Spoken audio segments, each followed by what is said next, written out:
The Iowa Soybean Association works closely with our industry partners. These partnerships strengthen the industry and offer diverse perspectives benefiting soybean farmers and their on-farm decision-making.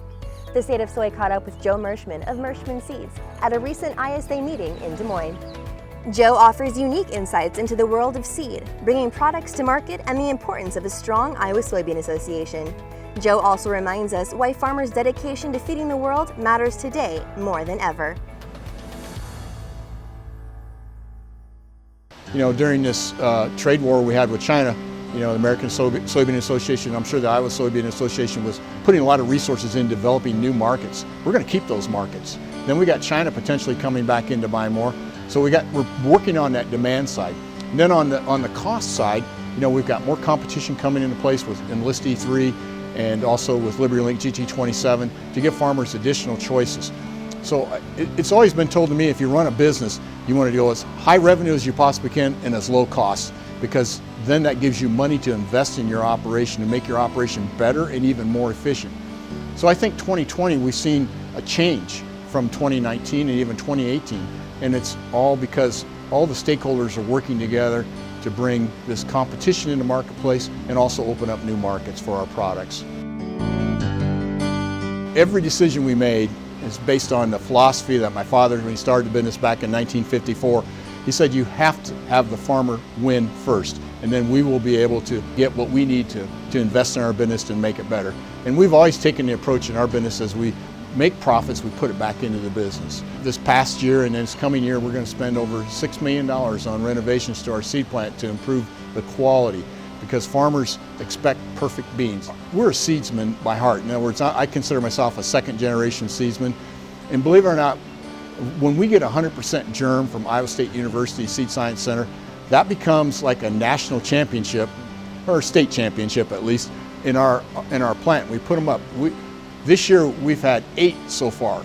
Now 99s are pretty common, but 100 is very hard, because soybean seed coats are very hard to handle, and you always have at least one plant that's abnormal or doesn't germ. So we're run by seedsmen, and most of the independent companies are, and they have a real close connection to their customers, the farmers. Nothing makes a seedsman happier than to see a perfect stand and a perfect yield. And we don't answer necessarily to Wall Street. We answer to our customers. So we ask our customers, you know, who does your seed company work for? Does he work for you?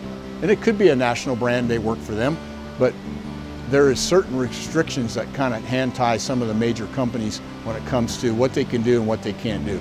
Independent companies, such as our company, can move quickly. We will not sign any 3-year agreements with anybody, because we see this industry changing very rapidly. As I tell our salespeople when they go out to sell, it's hand-to-hand combat right now when it comes to talking to farmers. There's on average 6 seed companies that call on every farmer, and they all have a similar story or the same story. We're the best, we got the lowest price. So you have to in some way add value to that message, and that value has to be additional yield, because every farmer that I've talked to is concerned about profitability. They're concerned about the future. They're concerned about regulations. They're concerned about being able to pass the farm down to the next generation.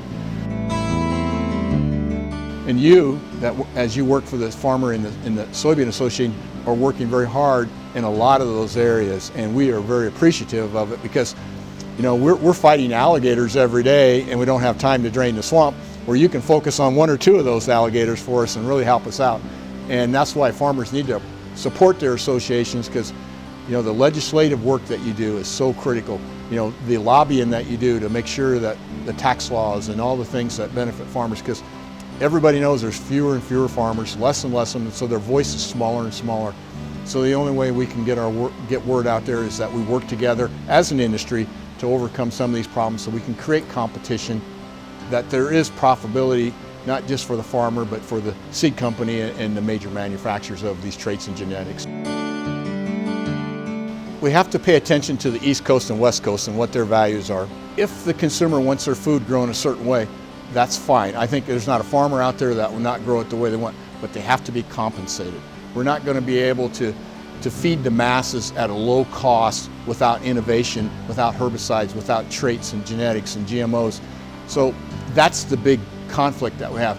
So the poorest of the poor are the ones that always do not benefit when some of the decisions are made by affluent folks that have plenty of money and can have things done a certain way.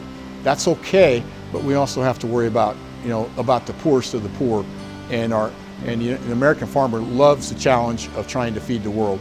In other words, there's nothing that drives a farmer more than to do a good job from the standpoint of the environment and yield.